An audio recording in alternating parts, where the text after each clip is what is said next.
Vamos lá, meu povo bonito. Resolver um exercício sobre reações em série. Então, suponhamos que uma reação industrial de oxidação do etanol para formar acetaldeído, né, ocorre em um catalisador particular. Mas, infelizmente, esse acetaldeído ele também pode ser oxidado. Só que daí a gente vai formar um produto que não é do nosso interesse, que é o CO2, né? Duas moléculas de CO2.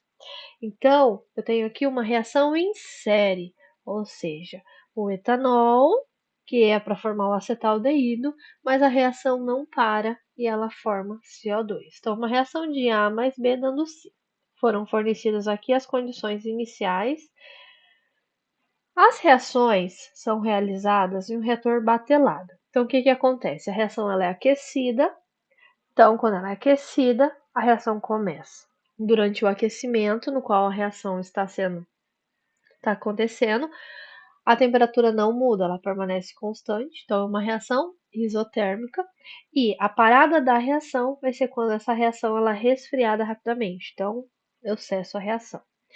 Então o exercício pede para que a gente plote e analise as concentrações de todas as espécies em função do tempo, já que temos um reator batelado. Pede para que a gente calcule o tempo no qual a concentração de B atinge o seu máximo e também a seletividade e o rendimento dessas reações. Então vamos lá. Primeira consideração vai ser o quê? Reação em fase líquida, reação elementar de cada um dos passos, e o reator vai ser um reator do tipo batelado. Então, a primeira coisa que eu particularmente gosto de fazer é desmembrar essas equações. Ela é uma reação de A dando B. Depois esse B, que é produto da primeira reação, ele vai ser reagente da segunda. Então, para escrever as leis de velocidade, para que fique mais fácil de visualizar e que vocês não errem durante esse processo, né? Eu particularmente gosto de separá-las e numerar, certo? Então eu coloco assim, equação 1, opa, deixa eu pegar o azulzinho aqui. Equação 1 e equação 2. A primeira reação vai ser de A dando B e a segunda equação de B dando C. Cada uma dessas equações tem o seu coeficiente, tem sua velocidade específica. Então, lá daquele algoritmo, a primeira coisa que ele falava era, olha, numerem as equações. Depois ele fala o seguinte, ele fala, olha, agora que você já numerou, então escreva a lei de velocidade de cada uma das equações. A menos que o exercício forneça alguma informação que a reação não é elementar, ou ele forneça alguma taxa de reação, vocês vão considerar que a reação ela é elementar. Perfeito? Cada um dos passos. A menos que não seja dito, tá? Então, não foi dito nada aqui, então a gente vai considerar que a reação ela é elementar. Então, eu vou fazer o quê?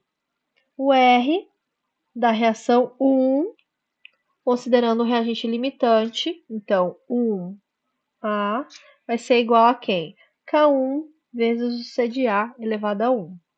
K1 C de A elevado a 1. Perfeito?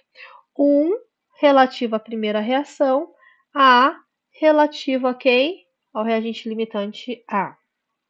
Depois, 2 de segunda reação, K, aqui é K2, perdão. K2,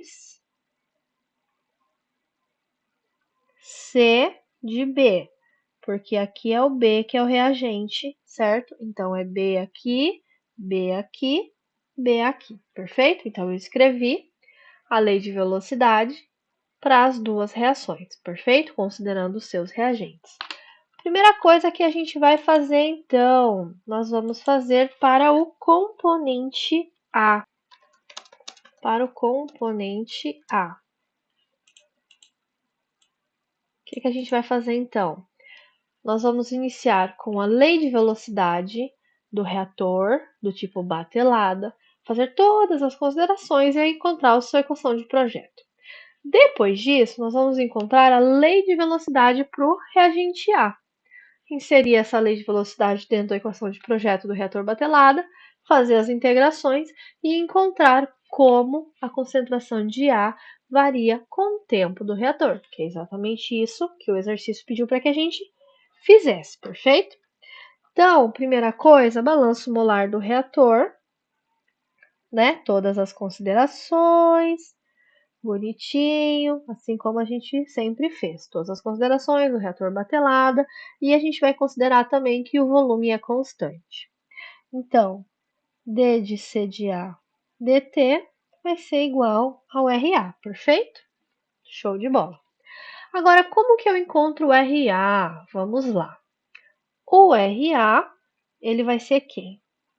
Ele vai ser a somatória de todos os R's, A's das equações individuais nos quais ele aparece. Então, RA vai ser quem? Vai ser apenas onde o A aparece. Onde o A aparece? Ele aparece apenas na primeira equação. Então, o RA, ele vai ser quem? Vai ser o R da primeira equação A, perfeito? Porque ele só participa da onde? Da primeira equação. E isso a gente já calculou, né? A gente já estipulou, que é menos K1C de A, perfeito? Menos K1C de A. Então, o próximo passo seria o quê? Seria substituir esse RA que a gente determinou dentro da equação de projeto do reator. Realizar todas as integrações. Então, o que a gente vai fazer então? Nós vamos integrar D de C de A, C de A. Já estou fazendo a separação de variáveis, ok? É igual a menos K1 dt. E nós vamos integrar, certo? Quando t for igual a zero, o C de A igual a C de A zero. Quando t for igual a t, o C de A igual ao C de A. Dessa forma, realizando a integração, nós vamos obter que o quê? Que o C de A, isso aqui é exatamente o que a gente já fazia em cinética, né? C de A zero exponencial de menos K1 T. Perfeito. Encontramos o primeiro equacionamento, certo? De como CA depende do tempo, perfeito? Meio perdidinho aqui, mas vocês entenderam. Agora, a gente vai fazer para quem? Para o segundo componente. O segundo componente, então, vai ser quem? Vai ser para o B. Então, vamos?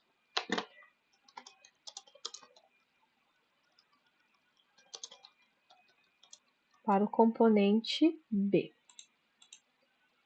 Então, vamos lá. O componente B, meus caros, participa de qual reação? De quais reações? Vejam bem. O B, diferente do A, que só participava da primeira reação, o B ele é produzido na primeira e ele é consumido na segunda. Então, dessa maneira, o que a gente já sabe? A gente já sabe que o RB vai ser a somatória do B parcial, que participa da primeira equação, com a somatória do B, que participa da segunda equação. Então, dessa maneira, o que nós vamos fazer? Vamos iniciar com a equação do balanço molar do reator também, né? Aqui para o B, que vai ficar como? D de C de B, D de C de B dt vai ser igual a RB. Então, quem vai ser esse RB agora? Esse RB vai ser igual a quem? Vai ser igual o R1B, ou seja, o B que participa da primeira equação, mais o R2B, que é o B que participa da segunda equação. Perfeito? Perfeito. Então, como que a gente determina esse R de B1 da primeira equação? Então, o que a gente vai fazer? Primeira equação, eu tenho, né? Para a primeira equação, eu tenho o quê? Eu tenho A dando B, K1, perfeito? Então, agora, como eu quero? Eu tenho ele fornecido em A e eu quero escrevê-lo em B, o que eu vou fazer? Eu vou fazer a relação entre aquela equação da relação das velocidades relativas. Então, eu vou escrever R de 1A sobre o seu coeficiente estequiométrico, ele vai ser quem? 1, né? Negativo ou positivo? Negativo, porque ele é reagente, igual a R de 1B, certo? Que é isso aqui. O coeficiente estequiométrico dele também é 1. Positivo ou negativo? Positivo, porque ele é produto. Então, dessa forma, o R de 1B vai ser igual a quem? O negativo do R de 1A. Então, o R de 1B vai ser igual negativo com negativo, vai dar positivo, K1C de A. Perfeito? Perfeito. Agora, para a segunda equação. Para a segunda equação, eu já tenho o R de 2B aqui, eu já tinha definido. Então, para a segunda equação, o R de 2B vai ser igual a quem? Menos K2C de B. Dessa forma, C de B aqui, né? Eu vou colocar esse daqui aqui e esse daqui aqui. Então, eu vou ter já que o meu RB vai ser igual a quem? K1C de A menos K2C de B, certo? Vou voltar para a equação de projeto do reator. D de C de B dt igual a RB. Vai ser a mesma coisa que o quê? Vai ser a mesma coisa que D de C de B dt igual K1 C de A. C de A é o mesmo C de A que eu tinha determinado anteriormente. Então, eu vou substituir aqui. C de A0 exponencial de K1 vezes T menos K2C de B. Perfeito? Aqui vocês vão utilizar um fator de integração para poder estar resolvendo. Alguns exemplos de fatores de integração vocês podem encontrar disponível em livros de cálculo, né? Nada de muito segredo que vocês já tenham visto. E também o Fogler, ele apresenta alguns fatores de integração lá no apêndice A dele, perfeito? Vocês podem estar utilizando. E ao utilizar o fator de integração, vocês vão determinar que o equacionamento final do C de B é expresso por essa equação. Então, eu já tenho a expressão do C de A, tenho a expressão do C de B, e agora eu vou fazer exatamente a mesma coisa para encontrar a expressão do C de C para o componente C. Para o componente C, igualmente nos casos anteriores, a gente vai começar com quem? Com a equação do balanço molar do reator feito para o componente C. Porém, o C ele vai ser quem? Ele participa de qual reação? O RC, ele participa apenas da segunda. Então, a gente vai utilizar apenas a segunda equação para determinar, né, qual vai ser o RC. Então, o RC vai ser a mesma coisa que o R de 2C, justo? Perfeito? Porque ele só participa da primeira equação. Mas quem é o R de 2C? A gente vai determinar utilizando quem? Utilizando as velocidades específicas. Então, eu vou fazer aqui em cima, tá? A gente tem uma reação de A dando C, 1 aqui, 1 aqui. Então, vai ser o RC dividido por 1, positivo porque ele é produto, igual a RB dividido por menos 1, negativo porque ele é reagente, perfeito? Então, vai ficar R de 2B sobre menos 1 vai ser a mesma coisa que R de 2C igual a 1. Dessa forma, o R de 2C vai ser o quê? Vai ser o negativo. O R de 2C vai ser o negativo do R de 2B. Dessa forma, né? O R de 2C vai ser quem? Vai ser positivo K2C de B. K2C de B. Então, vou substituir isso daqui aqui. O RC vai ser igual a quem? Positivo do K2C de B. Substitui o RC dentro da equação. E a gente vai ter, então, quem? D de CC T igual K2C de B. K2 vezes o C de B. C de B, aquela expressão gigante que a gente determinou anteriormente. Isso aqui. Pega isso aqui e substitui aqui dentro, perfeito? Então, vai ficar K2, K1. Realizando a integração, mais uma vez, vocês vão ter que utilizar fatores de integração e vocês vão determinar que a concentração de C vai ser expressa por essa expressão.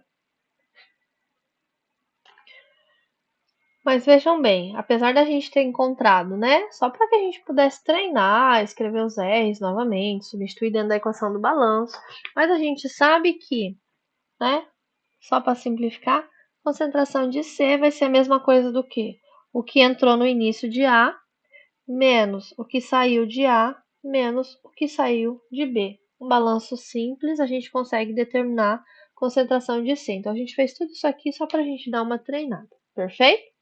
Então, o que eu tenho? Eu tenho agora concentração de C, concentração de C expresso em tempo, tenho concentração de B expresso em tempo e tenho concentração de A expresso em tempo, que foi o que exatamente o primeiro exercício pediu, perfeito?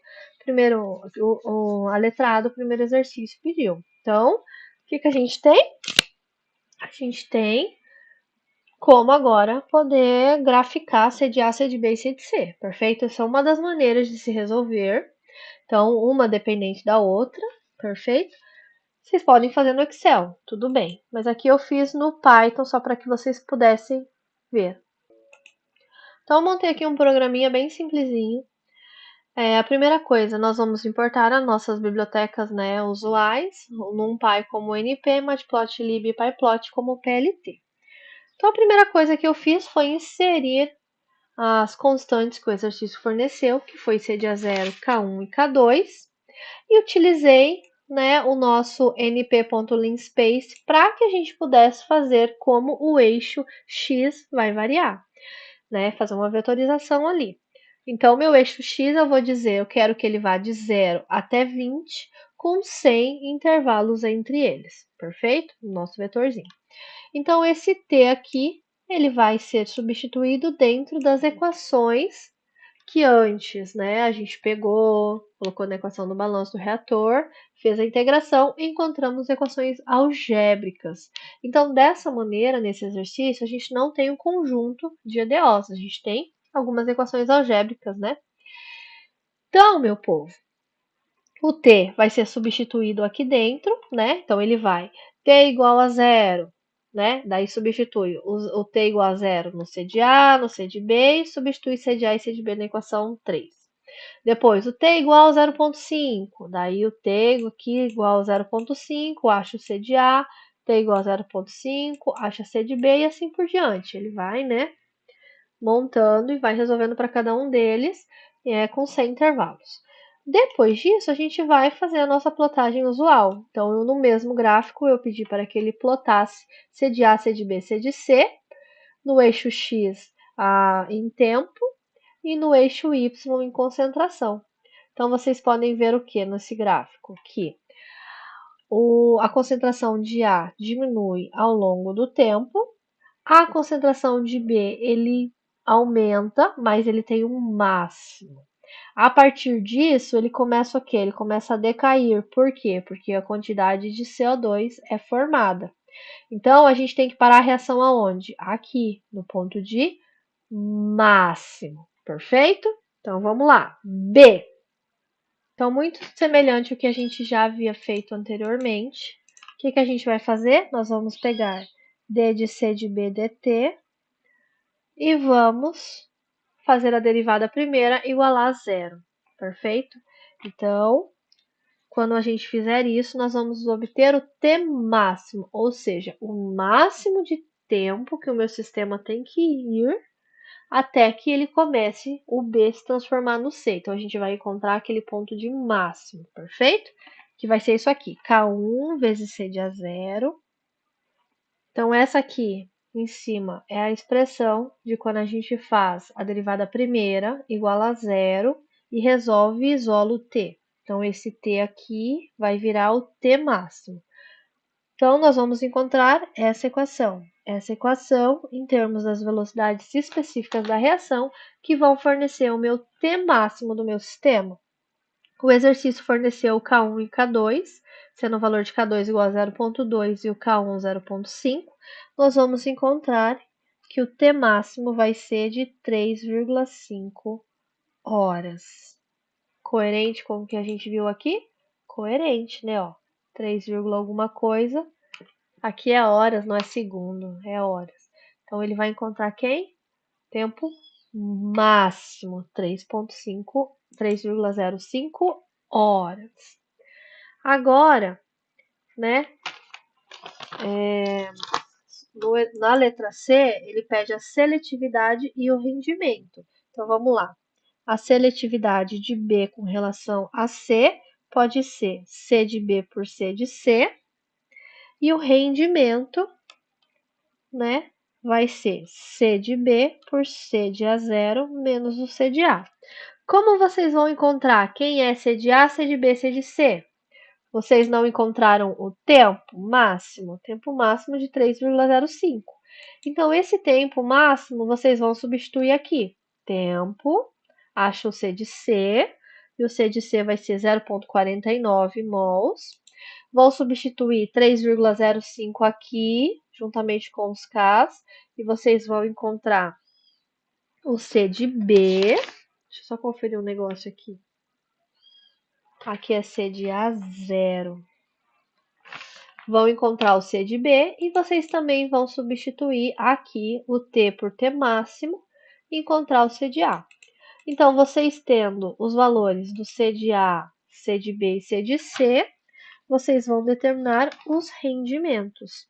Então, eu vou só colocar aqui os valores para vocês calcularem depois, tá? C de A vai ser igual a 0,43 molar. O C de B, 1,08 molar. E o C de C igual a 0,49 molar, quando T igual o T máximo, que é o que a gente quer, perfeito? Então, a seletividade vai ser de 2,20 e o rendimento de 0,69. Não é um rendimento muito ruim, perfeito? Porque é uma reação em série. Show de bola? Então, vamos lá.